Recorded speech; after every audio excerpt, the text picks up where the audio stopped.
واحد اتنين تلاتة.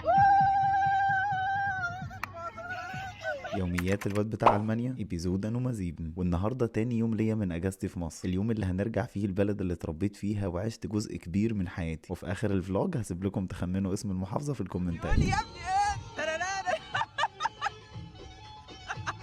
طبعا زي ما انتم شايفين الفرحه مش سايعاني اني راجع البيت اللي اتربيت فيه وعشت كل طفولتي هناك. متشوق جدا للاحساس بالدفى ومتحمس اكتر ان ادعبس في ذكرياته. عاوز اقول لكم ان المكان ده اللي اكتشفت فيه شغفي وحبي للفلوجينج من قبل حتى ما اكون يا مشهور. بابا يا إيه؟ حبيبي يا حبيبي لازم اتشهر انا وانت.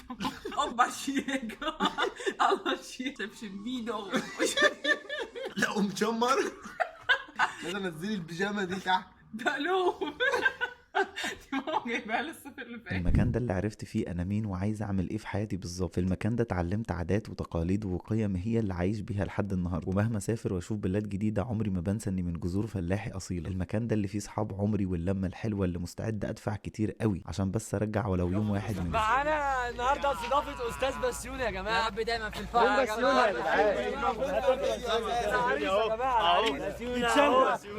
انا مش عارف اقول لكم ايه. بس بقى احنا هنا متشالين على الراشين. واحب اقول بس حاجه ان اخونا بسيوني ده امبارح اكل كميه يا جماعه والله ما يستحملهاش عريس. الطريق للبلد من اسكندريه حوالي ساعتين قضيناهم كلهم هلس واكل ومسخره زي كل مره بنسافر فيها مع بعض.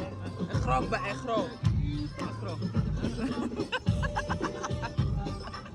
تعالوا بقى نبدأ سوا اليوم بأجمل روتين فلاحي مستحيل ألاقي زيه في ألمانيا. مش بس علشان طعم كل حاجة مختلف، إنما كمان علشان الشمس وفيتامين دي اللي ما نعرفش عنها حاجة في ألمانيا غير إنها سبلمنتس لازم ناخدها علشان نتجنب الاكتئاب. وبعد ما شربت القهوة وأخدت جرعة كافية من فيتامين دي قلت أقوم استرتش شوية قبل ما أنزل أتمشى في أحضان الطبيعة، العادة اللي كنت متعود أعملها مع أختي زمان. بعد شوية المشي دول رجعت البيت علشان ألاقي الفطار العظيم ده، بيض بالسمنة الفلاحي والفول والطعمية والليمون المخلل والجرجير والخيار البلدي وحاجات.